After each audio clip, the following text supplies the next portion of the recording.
چھوڑ دے سارے غلط رسم و رواج، سنتوں پر چلنے کا کر عہد آج۔ الحمدللہ رب العالمین والصلاة والسلام علی سید المرسلین، اما بعد فاعوذ باللہ من الشیطان الرجیم، بسم اللہ الرحمن الرحیم، الصلاة والسلام علیک یا رسول اللہ وعلی آلک واصحابک یا حبیب اللہ، الصلاة والسلام علیک یا نبی اللہ وعلی آلک واصحابک یا نور اللہ۔ ابن ماجہ شریف کی حدیث پاک کا خلاصہ آپ کی خدمت میں پیش کرتا ہوں۔ حدیث نمبر 1637 1637۔ سرکار مدینہ راحت قلب و سینہ صلی اللہ تعالی علیہ وآلہ وسلم کا فرمان باقرینہ، جمعہ کے دن مجھ پر کثرت سے درود بھیجا کرو کیونکہ یوم مشہود ہے، یعنی وہ دن ہے جس میں فرشتے خصوصیت کے ساتھ حاضری دیتے ہیں۔ اس دن فرشتے خصوصی طور پر کثرت سے میری بارگاہ میں یعنی حضور کی بارگاہ میں حاضر ہوتے ہیں۔ جب کوئی شخص مجھ پر درود بھیجتا ہے تو اس کے فارغ ہونے تک اس کا درود میرے سامنے پیش کر دیا جاتا ہے۔ حضرت سیدنا ابو درداء رضی اللہ تعالی عنہ کا بیان ہے، میں نے عرض کی یا رسول اللہ صلی اللہ تعالی علیہ وآلہ وسلم، آپ کے وصال کے بعد کیا ہوگا؟ میرے پیارے نبی محمد عربی صلی اللہ علیہ وآلہ وسلم نے فرمایا، ہاں، میری ظاہری وفات کے بعد بھی میرے سامنے فرشتے درود اسی طرح پیش کیا کریں گے۔ اللہ تعالیٰ نے زمین کے لیے انبیاء کرام علیہم الصلاۃ والسلام کے جسموں کا کھانا حرام کر دیا ہے، بس اللہ تعالیٰ کا نبی زندہ ہوتا ہے اور اسے رزق بھی عطا کیا جاتا ہے۔ یہ ابن ماجہ شریف کی حدیث پاک کا خلاصہ پیش کیا۔ ویسے تو ہمیں ہر وقت درود پاک پڑھتے رہنا چاہیے، لیکن خاص طور پر جمعہ کے دن اس کا اہتمام کرنا چاہیے۔ اب کوئی میچ کھیلنے چلا گیا تو کوئی دوستوں کو ملنے چلا گیا، کوئی نیند اپنی ہفتے بھر کی نکال رہا ہے، کوئی اور کام، کوئی یہ کام، جو جائز کام ہے آپ کریں، جمعے کی تیاری کریں، مگر کثرت سے میرے آقا پر درود بھی پڑھیں۔ انشاءاللہ دنیا اور آخرت میں آپ کو خیر خیر نصیب ہوگی۔ صلو علی الحبیب صلی اللہ تعالی علی محمد۔ رسم و رواج کے آج کے سلسلے میں دفن کرنے کے بعد اہل میت کے گھر کھانا بھیجنا، اس کے تعلق سے اور بھی کچھ مزید بھی عرض کروں گا۔ آپ توجہ کے ساتھ اچھی اچھی نیتوں کے ساتھ سنیں گے، انشاءاللہ ثواب بھی ملے گا، آپ کی معلومات میں بھی اضافہ ہوگا۔ مدنی چینل تو الحمدللہ فرائض سکھاتا ہے، واجبات سکھاتا ہے، سنتیں سکھاتا ہے، حلال اور حرام کا علم سکھاتا ہے۔ حقیقی اور سچی بات ہے کہ اگر آپ مدنی چینل دیکھتے رہیں، لکھتے رہیں، توجہ سے سنتے رہیں، عمل کرتے رہیں، آپ بہت بڑے عالم بن جائیں گے۔ ذرا کر کے دیکھیں، ایک ماہ کر کے دیکھ لیں، انشاءاللہ آپ کے علم میں بہت اضافہ ہوگا۔ تدفین کے بعد پاکستان میں اور ہندوستان میں بعض علاقوں میں قبرستان میں کوئی چیز بانٹتے ہیں، اس کا رواج ہے۔ اور بعض جگہ یہ ہوتا ہے کہ چونٹیوں کو، کیڑیوں کو یا تو دال یا کوئی میٹھی چیز ڈالتے ہیں۔ اور کیا نظریہ ہے کہ چونٹیاں جو ہیں میت کو تکلیف نہیں پہنچائیں گی، پھر ان کو ہم نے چیز ڈال دی نا، اب یہ میت کو نہیں کھائیں گے، تکلیف نہیں پہنچائیں گے۔ تو یاد رکھیے، مردے کو دفن کرنے کے بعد قبرستان میں کوئی چیز تقسیم نہیں کرنی چاہیے، یہ شرعاً منع ہے۔ وجہ، قبرستان میں اب لوٹا لوٹی ہوگی، بھائی چھینا جھپٹی ہوگی، کچھ آگے پیچھے ہوگا کہ مجھے دیں مجھے دیں، تو قبروں کو روندیں گے، استغفر اللہ، قبروں پر پاؤں رکھیں گے، اور مسلمان کی قبر پر پاؤں رکھنا حرام ہے۔ اور ہمیں یہ کہا گیا نہ تو اس کو تکلیف پہنچا، نہ یہ تجھے تکلیف پہنچائے، اور ان کی قبر پر پاؤں رکھنے کی اجازت نہیں ہے۔ اور اگر یہ نیت ہے، یہ ذہن ہے کہ چونٹیاں پھر میت کو نقصان نہیں پہنچائیں گی، تو یہ جہالت کی بات ہے۔ علم سیکھیں اور جہالت کو زائل کریں۔ اچھا، اگر یہ کریں کہ مسکین اور غریب لوگ جو نیک ہیں ان کو یہ چیز تقسیم کر دیں، کوئی چیز تقسیم کریں، صدقہ کریں، اس کا ثواب ملے گا، میت کو اصالہ ثواب کریں، بہت اچھا ہے۔ قبرستان میں احتیاط کریں، قبرستان کے باہر جا کر آپ میت کی طرف سے جو تقسیم کرنا ہے کریں، کیونکہ پھر اس موقع پر بچے شور مچائیں گے، اور اگر مسلمانوں کی قبروں پر دوڑتے پھریں گے تو یہ بھی درست نہیں ہوگا، اس لیے یہ نہیں کرنا چاہیے۔ میت کو دفنانے کے بعد لوگ میت کے گھر واپس آ کر کھانا کھاتے ہیں، میت کے گھر والوں کی طرف سے ہوتا ہے، اور بیچارے ٹھیک ٹھاک، ایک تو باپ ماں نانا دادا یا بہن بھائی اولاد کسی کا انتقال ہوا، فوتگی ہوئی ہے، ساتھ خرچہ بھی آ جاتا ہے، آزمائش در آزمائش۔ اور پھر یہ ایک بری رسم بعض علاقوں میں جاری ہے، اللہ اکبر، کہ یہ خاص میت کے موقع پر کھانے کا اہتمام کرنے کے لیے سود پر قرض لیتے، ایک تو قرض لیا پھر سود پر قرض لیا، اللہ کی پناہ۔ سود تو اسلام کے اندر جائز کام نہیں ہے، حرام کام ہے، جہنم میں لے جانے والا کام ہے۔ یاد رکھیے، تدفین کے بعد گھر والوں کی طرف سے جو کھانا ہے، جو صاحب نصاب ہے، غنی ہے، اس کے لیے کھانا جائز نہیں ہے۔ جو شرعی فقیر ہے، شرعن جو فقیر ہے، جو مانگنے والے فقیر ہے، یہ نہیں، جس پر زکوٰۃ فرض نہیں ہے وہ شرعی فقیر ہے، جو شرعی فقیر ہے وہ یہ کھانا کھا سکتا ہے۔ اس طرح میت کے لیے دور شہروں سے لوگ آئے ہیں، مسافر ہیں، ظاہر ہے وہ کہاں جائیں گے، ان کے لیے کھانا کھلایا جائے گا، نہ کہ جتنے بھی لوگ آئیں ان کو کھانا کھلایا جائے۔ اسی طرح دوسرے دن اور تیسرے دن کھانے پکائے جاتے ہیں، یہ بھی نہ کیا جائے۔ اور یاد رکھیے کہ یہ اچھا نہیں ہے، اور یہ بھی یاد رکھیے کہ میت کا کھانا دل کو مردہ کر دیتا ہے۔ بعض لوگ ایسے ہوتے ہیں نیچ نیت والے، وہ گویا کے انتظار کرتے ہیں کہ وہ مرے اور ہم پہنچیں، نہیں کسی کا باپ مرے اور بیل کٹے اور ہم دعوت ملے، کھانا ملے ہم کو۔ وہ تیجوں پر اور اس پر تیجا کرنا ایصال ثواب کی صورت ہے، شرکت کرنا بھی درست ہے، مگر استغفر اللہ ہر وقت اسی چکر میں رہنا کہ تیجے پہ جاؤں، 40 میں جاؤں، برسی پہ جاؤں، کھانا ملے گا، پوری فیملی کو لے کے چلے جاتے ہیں۔ بعض وہ ڈھونڈتے رہتے ہیں اخباروں میں کہاں فوتگی ہوئی، بڑے شہروں میں وہاں پہنچ جاتے ہیں۔ تو بہرحال میت کے گھر والوں کو کھانا کھلانا چاہیے، ان سے کھانا نہیں چاہیے، پڑوسیوں کو کھانا دینا چاہیے، دوستوں کو کھانا دینا چاہیے، کیونکہ گھر میں فوتگی ہو گئی تو اب گھر والے یہ جو غم ہے ان کو کھانے نہیں دے گا، اور ظاہر ہے کہ اب وہ بیٹھے ہوئے لوگ مل رہے ہیں، افسوس کر رہے ہیں، گھر میں کھانا کیسے پکے گا، تو ان کو کھلائیں، ان کے ساتھ بیٹھ کر کھائیں، ان کو بھی کھلائیں، اور اصرار کر کے کھانا کھلانا چاہیے، ان کے ساتھ ہمدردی کرنا چاہیے۔ ترمذی شریف، ابو داود شریف، ابن ماجہ شریف یہ حدیث کی کتابیں ہیں، اس میں حضرت سیدنا عبداللہ بن جعفر رضی اللہ تعالی عنہ کی روایت ہے، فرماتے ہیں جب حضرت جعفر رضی اللہ تعالی عنہ کی موت کی خبر آئی تو اللہ کے حبیب صلی اللہ علیہ وآلہ وسلم نے فرمایا جعفر کے گھر والوں کے لیے کھانا پکاؤ، کہ ان کے پاس وہ خبر آئی ہے جو کھانے سے باز رکھے گی۔ موت کی خبر ہے، گھر میں کوہرام مچ جائے گا، باپ کے موت کی خبر آئی، ماں کے مرنے کی خبر آئی، گھر کے کسی فرد کی، تو وہ کھانا کیسے پکائیں گے؟ کھانا کھانے کو بھی دل نہیں چاہے گا، غم اتنا ہوتا ہے، غم سے نڈھال ہوتے ہیں، تو اس موقع پر کھانا ان کو کھلایا جائے۔ اور اس موقع پر میرے آقا صلی اللہ علیہ وسلم نے اپنے اہل بیت کو کہا تھا کہ حضرت جعفر کے گھر والوں کے لیے کھانا پکایا جائے۔ تو بہرحال میت کا جو کھانا ہے یہ کھانا نہیں چاہیے، میت والے گھر والے اس کا اہتمام کریں، یہ درست نہیں ہے۔ ہاں پڑوسیوں کو کھانا دینا چاہیے، اور رشتہ دار لے کر جائیں ان کو کھانا کھلائیں، یہ اچھی صورت ہے۔ حضرت جریر ابن عبداللہ رضی اللہ تعالی عنہ یہ صحابی رسول ہیں، فرماتے ہیں ہم لوگ صحابہ میت کے ہاں دعوت کو نوحہ شمار کرتے تھے، اس کو فقہ منع فرماتے ہیں۔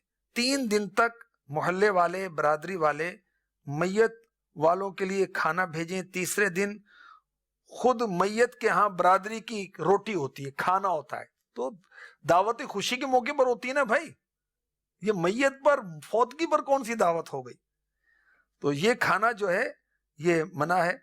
اور اگر مرنے والے کے ورثاء ہیں، اب مال تقسیم ہوگا نا وارثوں میں، اس میں کوئی یتیم بھی ہے، اب یتیم کا مال کھائیں گے، اس میں نابالغ ہے، اس کی اجازت کے بغیر تو کھا نہیں سکتے، اچھا نابالغ خود اجازت دے بھی نہیں سکتا، ٹھیک ہے، تو اس لیے اگر یتیم کے مال کا کھانا پایا جائے گا یہ تو پھر ایک حرام کام ہو جائے گا۔ مرنے والے کے ہمسائے اور رشتہ دار جو ہیں ان کے لیے شرعاً مستحب ہے کہ وہ جن کے گھر میں میت ہوئی کم از کم ان کو 1 دن اور رات کا کھانا بنا کر دیں، اس کے بعد وہ کھانا خود اپنا بنائیں۔ اور میت کے ہاں دوسرے لوگوں کا کھانے کی دعوت یہ مکروہ ہے، کیونکہ خوشی کے موقع پر دعوت ہوتی ہے، دکھ کے موقع پر کھانا یہ بہت بری بدعت ہے۔ ہمارے رسم و رواج بنے ہوئے ہیں کہ فلاں نے کھانا بھیجنا ہے، فلاں نے کھانا بھیجنا ہے۔ اعلیٰ حضرت کا رسالہ ہے اس تعلق سے کہ موت پر دعوت کی ممانعت کے تعلق سے آپ نے اس میں وضاحت فرمائی۔ اس میں جو اعلیٰ حضرت نے فرمایا یعنی یہ جو رسم ہے کہ فوتگی پر گھر والے کھانا کھلائیں گے سب کو، یہ رسم اس میں کتنی برائی ہے، کون کون سے گناہ ہیں، اعلیٰ حضرت نے اس کی طرف نشاندہی کی۔ مثلا پہلی صورت یہ ہے دعوت، تو یہ دعوت ہی ناجائز ہے، موقع ہی نہیں ہے، یہ بہت ہی قبیح صورت ہے۔ دوسری صورت کیا ہے کہ میراث پانے والے لوگوں میں کوئی یتیم ہے اور بچہ نابالغ ہے، یا وہ ورثہ موجود ہی نہیں ہے، ان سے اجازت ہی نہیں لی، ان کے مال میں سے لوگوں کو کھانا کھلا رہے ہیں، یتیم کا مال یتیم کا حصہ ہے اور نابالغ کا حصہ ہے، اس کے مال میں سے کھانا کھلا رہے ہیں، تو یہ بھی درست نہیں ہوگا۔ اللہ تبارک و تعالیٰ نے جو یتیم کا مال کھاتے ہیں اس انداز سے یا جس انداز سے، اس کے بارے میں کیا ارشاد ہوا؟ پارہ 4 سورہ نساء کی آیت نمبر 10، ان الذين يأكلون اموال اليتامى ظلما انما يأكلون في بطونهم نارا وسيصلون سعيرا۔ وہ جو یتیموں کا مال ناحق کھاتے ہیں وہ تو اپنے پیٹ میں نری آگ بھرتے ہیں، اور کوئی تم جاتا ہے کہ بھڑکتے دھڑے یعنی بھڑکتی آگ میں جائیں گے۔ کون؟ یتیم کا مال کھانے والے، یتیم کا مال ناحق کھانے والے، وہ چچا وہ تایا جو بھائی کے مرنے کے بعد اپنے بھتیجوں کے مال پر قبضہ کر لیتے ہیں، وہ عبرت حاصل کریں۔ اور وہ لوگ جو میت کے کھانے میں سے شامل ہو جاتے ہیں جا کر، حالانکہ ان کا حق نہیں بنتا ہے، وہ عبرت حاصل کریں۔ اگر یتیم کا مال ناحق کھایا تو یہ جہنم کی آگ پیٹ میں بھری جا رہی ہے۔ اور کسی کا مال بغیر اذن یہ بھی ناجائز ہے کہ اللہ تبارک و تعالیٰ نے سورہ بقرہ میں ارشاد فرمایا وَلَا تَأْكُلُوا أَمْوَالَكُمْ بَيْنَكُمْ بِالْبَاطِلِ، اور آپس میں ایک دوسرے کا مال ناحق نہ کھاؤ۔ ایک دوسرے کا مال ہم جائز طریقے سے کھائیں گے نا بھائی، لوٹ گھسوٹ تو نہیں کریں گے نا، جیب تو نہیں کاٹیں گے نا، بھتہ وصول کر کے تو نہیں کھائیں گے نا، چھین کر تو نہیں کھائیں گے، لے کر بھاگ گئے، یہ تو نہیں ہوگا نا۔ خوشی سے کوئی دیتا ہے، ایک دوسرے کی دعوت کریں، ایک دوسرے کو کھلائیں، یہ الگ صورت ہے۔ اگر مرنے والے کے اصالِ ثواب کے لیے جبکہ جائز صورت ہے، کیونکہ ورثہ سارے بالغ ہیں، ان کی اجازت ہے، اب مال اس مال میں سے کھانا پکوا کر تقسیم کرتے ہیں، یہ اچھی صورت ہے اصالِ ثواب کی۔ ایک صورت اعلیٰ حضرت نے یہ لکھی کہ عورتیں جمع ہو رہی ہیں، اب وہ غیر شرعی افعال کر رہی ہیں، رو رہی ہیں، پیٹ رہی ہیں، چلا رہی ہیں اور بناوٹ کر رہی ہیں۔ شاید آپ کی معلومات میں بھی ہو، مدنی چینل کے ناظرین کی بھی، کہ بہت ساری عورتیں یہ ناقصات ہوتی ہیں، عقل میں کمی ہوتی ہے ان کے، یہ جا کر اب اس کے گھر میں روئے گی، بے ہوش ہو جائے گی، اب دوسرے کے یہاں جب فوتگی ہوئی اس نے بے ہوش ہونا جا گیا، کیونکہ وہ بے ہوش ہوئی تھی نا، وہ ڈرامے، استغفر اللہ، کہ ٹھیک چنگی بھلی آ رہی ہے، گھر پہنچی اور وہاں گر گئی، اور تھوڑی دیر کے بعد نارمل ہو کے بیٹھی ہوئی ہے، استغفر اللہ۔ تو یہ انداز عورتوں کے ہی ہوتے ہیں، تو نوحے کا انداز، نوحہ کرنا یہ حرام ہے۔ اب وہ لوگ جو نوحہ کر رہے ہیں، عورتیں اگر جمع کی ہیں پھر ان کو کھانا کھلایا جا رہا ہے، یہ گناہ پر مدد کی جا رہی ہے، عورتیں جمع ہو کر نوحہ کر رہی ہیں، حرام کام کر رہی ہیں، اب ان کو کھانا کھلا کے ان کی مدد کر رہے ہیں کہ قوت ملے تاکہ اور روئیں اور نوحہ کریں. تو اللہ تبارک و تعالیٰ نے سورہ مائدہ میں ارشاد فرمایا وَلَا تَعَاوَنُوا عَلَى الْإِثْمِ وَالْعُدْوَانِ، گناہ اور زیادتی پر ایک دوسرے کی مدد نہ کرو. تو کسی کے ہاں فوتگی ہو گئی، وہاں پر دعوت کا اہتمام کرنا سرے سے یہ ناجائز ہے، اور اس ناجائز مجمع کے لیے ناجائز تر ہوگا، یعنی عورتیں جمع ہو کر نوحہ کر رہی ان کو کھانا کھلائیں تو یہ گناہ پر مدد ہوگی. اچھا کھانا کھلائیں گے تو اس کی ایک صورت یہ بنے گی کہ بری رسم یہ جاری ہو گئی نا کہ اب اتنے سارے افراد جمع ہوئے فوتگی پر تو اس کو اپنی طاقت سے زیادہ خرچ کرنا پڑے گا، ضیافت کرنی پڑے گی، اور بیچارہ غم بھول کے اسی چکر میں رہ گیا کہ کھانا کھلائیں، بریانی کھلانی ہے، پلاؤ کھلانا ہے، ساتھ میں کیا ہونا ہے، ورنہ لوگ باتیں کریں گے. لوگ 40ویں پر یہ عورتیں اتنی بن سنور کے میک اپ کر کے جاتی ہیں. خدا کا خوف کرو، اپنی موت کو یاد کرو کہ مجھے تو بوٹی نہیں ملی، تو مجھے تو روٹی نہیں ملی، مجھے تو پانی نہیں ملا. ارے دعوت تھوڑی ہے، فوتگی ہو گئی، گھر والوں کو ہوش ہی نہیں ہے، بیچارے غم سے نڈھال ہیں، آپ کو کھانے کی فکر پڑی ہوئی ہے. اس سے بھی احتیاط کی جائے. صرف ایک دن، پہلے دن جب گھر میں فوتگی ہوئی تو ہمسائے، ان کو سنت ہے رشتہ داروں کو کہ میت کے گھر پر کھانا پکوا کر بھیجیں جس سے وہ 2 وقت کھا سکے، اور اصرار کر کے ان کو کھانا کھلایا جائے کیونکہ غم میں ہیں. مگر یہ کھانا صرف وہ گھر والوں کے لیے جن کے ہاں فوتگی ہوئی ان کے قابل یہ سنت ہے. دفن کرنے کے بعد بعض خاندانوں میں یہ بری رسم رائج ہے، کیا کہ گھر کے اندر فوتگی ہوئی، مثلا بیٹی کی شادی کی تھی، اب وہ بیٹی کا شوہر فوت ہو گیا، اب اس لڑکی کے والدین گھر ادھر کھانا بھجوائیں گے. یہ رسم بنا رکھی ہے، یہ وہ پکا اس کو وہ کر رکھا ہے. تو یہ درست صورت نہیں ہے کہ جو بہو کے بہن بھائیوں کو خاص کر دینا. بہن کا اپنا گھر اور مال نہیں ہوتا. دیکھیں تو شادی ہو کے اس گھر آ گئی ہے، پیچھے اس کے بھائی بہنیں والدین، اور وہ خرچ کریں گے. اس کے شوہر کا ہوتا ہے جو کچھ ہے.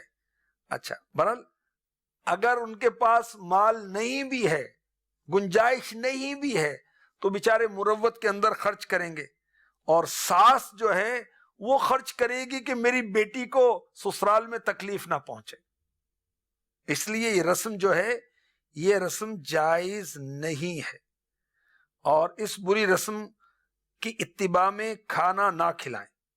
اب رشتہ دار باتیں کرتے ہیں، تانے دیتے ہیں. اب یہ تانے دینا درست نہیں ہے، اور تانوں سے بچنے کے لیے لوگ باتیں کریں گے. اب کھلائیں گے، کھانا کھلائیں گے تو کھلانے والے کو تو ثواب ملے گا، اپنی عزت بچانے کے لیے کھانا کھلا رہا ہے، اور اپنی عزت کو بچانا یہ بھی صدقہ ہے. لیکن جن کی وجہ سے یہ ہوا وہ ان کے لیے یہ درست نہیں ہوگا. بخاری مسلم اور کتب حدیث میں اس حدیث پاک کو شامل کیا گیا. میرے آقا صلی اللہ علیہ وسلم نے فرمایا ہر نیکی صدقہ ہے. بندہ جو کچھ اپنے گھر والوں پر خرچ کرتا ہے وہ صدقہ شمار ہوتا ہے. جو کچھ بندہ اپنی عزت بچانے کے لیے خرچ کرتا ہے وہ اس کے لیے صدقہ شمار ہوتا ہے. اور جو کچھ بندہ خرچ کرتا ہے اس کا بدلہ اللہ پاک کے ذمہ کرم پر ہوتا ہے. اگر اپنی عزت بچانے کے لیے انسان خرچ کرے تو اس کا بھی اس کو ثواب ملتا ہے. میت ہو گئی، اب جو بہو ہے اس کے گھر سے کھانا آئے گا، یہ درست رسم نہیں ہے. تو بری رسموں سے بچنا چاہیے، شریعت کی پابندی کرنی چاہیے، اور شریعت کی پابندی کے لیے علماء سے رابطے میں رہنا چاہیے. اللہ پاک ہمیں نصیب فرمائے. آمین بجاہ النبی الامین صلی اللہ تعالی علیہ وسلم. چھوڑ دے سارے غلط رسم و رواج، سنتوں پر چلنے کا کر عہد.